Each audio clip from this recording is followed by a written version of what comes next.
My dad and I had a discussion about skinwalkers recently. Ooh. I was wondering if you could enlighten us with your opinion on the subject. What do you think they are? Will they ever be explained? My dad thinks they might be a very low class of demon. I myself don't know what to think, but I would like to know more. Ooh, loudy, loudy, loudy. The skinwalker in Native American, particularly Navajo, Indian lore, is a shape-shifting witch. I think that's a fair way to put it. It can turn to various animals, particularly unpleasant ones.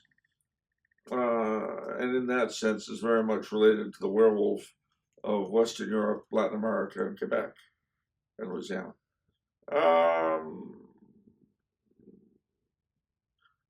I've been accused of fence sitting a lot. And as I showed with the last question, sometimes it's quite justified. In this particular case, when your tailor was only complaining to me the other day about the interesting places that he has to patch up your pants. Well, there is so that. I can attest to the whole fence. As a shapeshifter myself, yeah. Well, we did have the DNA done. I told you we had the family had the DNA done. And turns out, as we figured, we are primarily human, but part Neanderthal, alien, elf, werewolf, vampire, thing. Okay, but 60% human. Yeah, gives us our appearance. Yeah, see, I don't have to have mine tested because I'm half Hungarian, so I know I'm half werewolf. You know what Joshua said. Yeah, of course I'm crazy. I'm Hungarian. Yeah. Anyway. No, the thing is that it's a motif, the shape-shifting motif, is a very common one in the world's folklore, all across the globe. And I've always said, and people who watch this will have heard me said, in the most hemming and hawing tones possible, that I think it's very possible because it's just difficult for me to believe that there'll be all this smoke in every age and amongst almost every people without there being some kind of fire to it. Now, what that fire might be, I do not know. In earlier broadcasts, I've spoken about the possibility that the people that are supposed to be the UFO abductors are really of the sort that our ancestors would have called fairies or elves.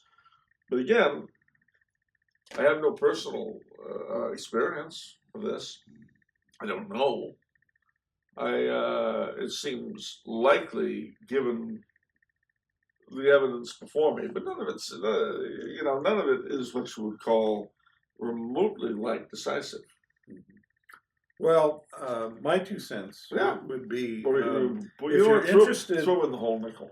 A nickel or maybe a dime. All right. A friend of mine who used to be very interested in New Mexico. He was thinking of moving there and spent all his time there. Told me about the writings of Tony Hillerman, who wrote a whole series of detective novels that all occur on the Navajo reservation.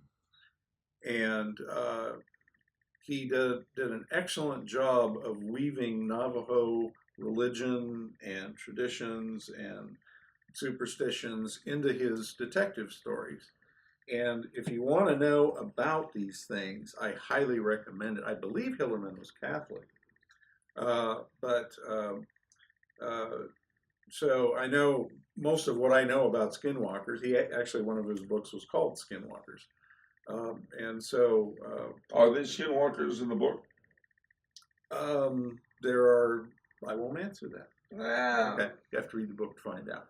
But anyway, you see, the whole Navajo approach to life is so different than ours that you kind of have to get into it a little bit to understand where they're coming from. And that's what he did a very good job of doing, was kind of getting under the skin of the Navajo while not actually immersing himself in it. So it's interesting, but that's about as far as I can go with that.